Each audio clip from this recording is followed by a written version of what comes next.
Hey guys, Kyle the Death Knight of Anime here, bringing you my review for One Piece episode 867. It's been a while, like I'm not gonna lie. I've really with basically everything on break. I've kind of felt a little out of sorts lately, honestly. Like I've got nothing to review. Like from what I hear, even like I don't think we're gonna be getting.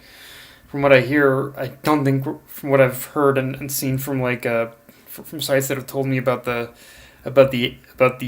dates they're being released. I don't think we're even getting like the uh, My Hero Academia and One Piece chapters for pretty much a while too. So yeah, like but anyway, yeah. At least we have the One Piece anime to fall back on, and yeah. So to start off with, I don't normally talk about it, but yeah, we need to address the new.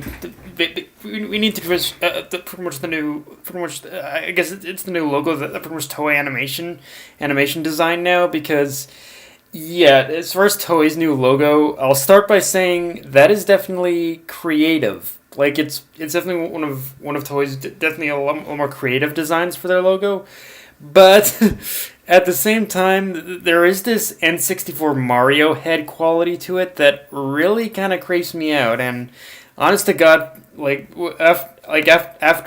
the logo basically went basically after the logo was finished when it was finished animating it and it went to a still frame, like that one still frame, it felt like it was staring into my soul.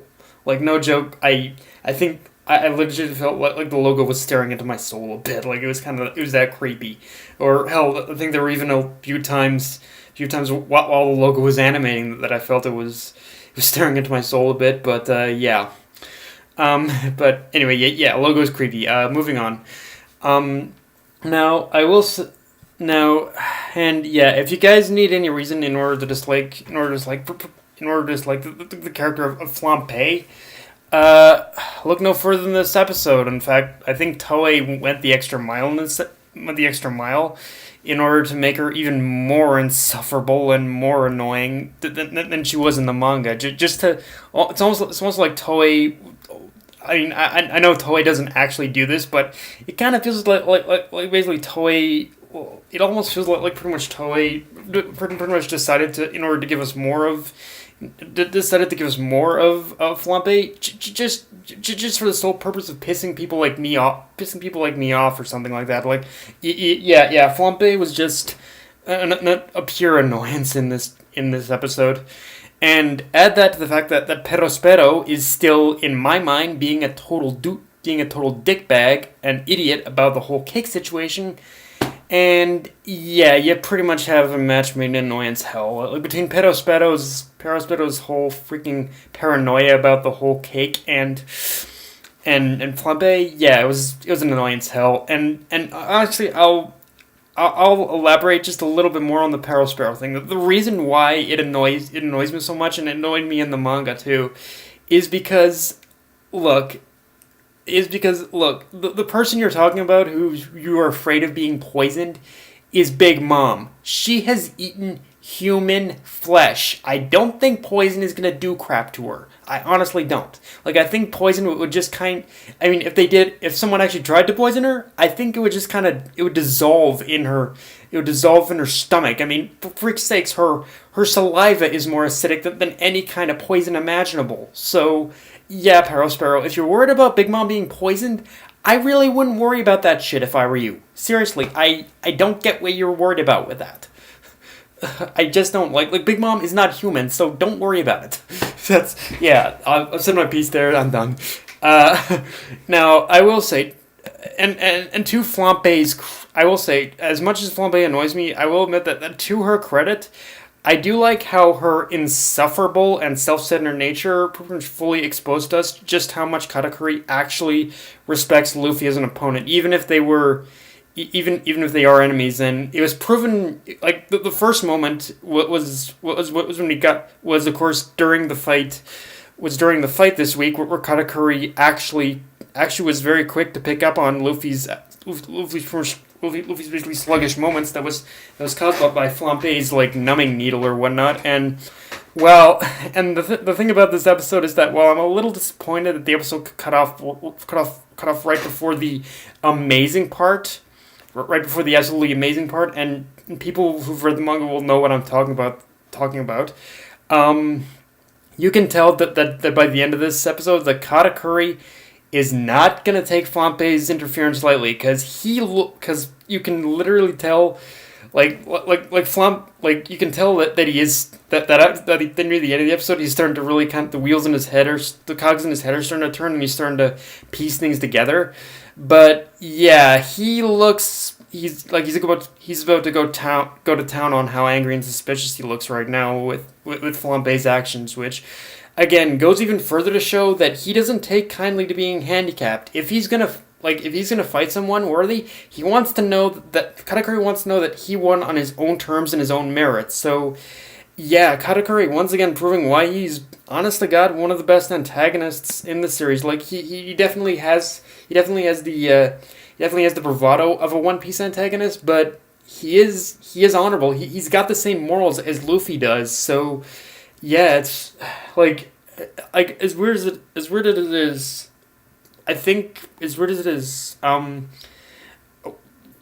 with Katakuri, he's the first antagonist in the One Piece that I feel I kind of have a genuine respect for. Almost, it's very weird to say. Like most of the others, I respected with how threatening they were, but with Katakuri, I respect how threatening he is as well as how honorable he is. So, yeah, Katakuri, honestly, like he's really, I think, honestly, just the perfect antagonist. If I'm being honest with you guys. Um, Also, and getting into a bit more of a comedic part of this series of the episode, I guess. I think at this point we can rightfully assume that Married Life has Beige whipped, because that scene of Chiffon telling him to move forward with the plan was just hilarious, and just having faith in and just to have faith in Luffy was, and just to have faith in the cake was, yeah, it was like Chiffon is definitely, yeah, like, yeah, Chiffon is yeah, Chiffon has Beige whipped for sure, I will say that much.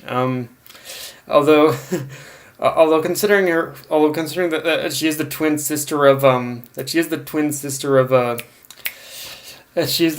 Lola, I'm not too surprised. Like we're talking about the same sister as Lola here, so yeah, that should be yeah. And actually, the one thing okay, I know it's gonna be well before the dub gets to this point, but on a quick note, I think I'm kind of curious if they're gonna get the same English voice actor who voiced Lola in English to also voice Chiffon. I imagine that, since I imagine under the logic of being twin sisters, that is kind of what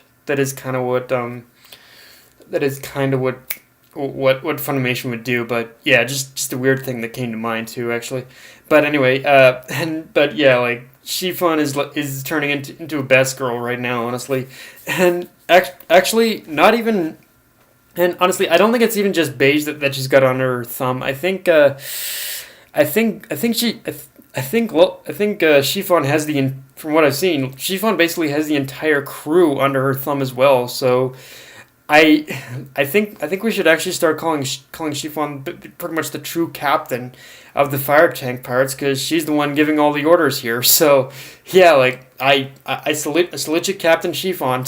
Like yeah, Beige, you're kind of losing a little standing as captain. You might need to try and think of trying to something to regain that. I don't know. But yeah, now we also get a setup in the episode with the preparations to ambush the Straw Hats and how they're pretty much complete. And one thing about the preparations in this episode, I want everyone to keep in mind for the future in later episodes, is that while we did see Praline distract the sensory slugs, the Fishman pirates as a whole have been largely absent. So yeah, one way or another, I think we can fairly assume that the Fishermen are going to make one hell of a splash in the finale of this. And yes, pun intended, pun intended, because that's actually who I'm giving to all those who haven't caught up to the manga yet. So yeah, guys, that's my review. If you enjoyed the video, like, comment, subscribe, follow me on Twitter, Facebook, and you list to Crunchyroll. Death Knight of Anime, signing off. Later, guys.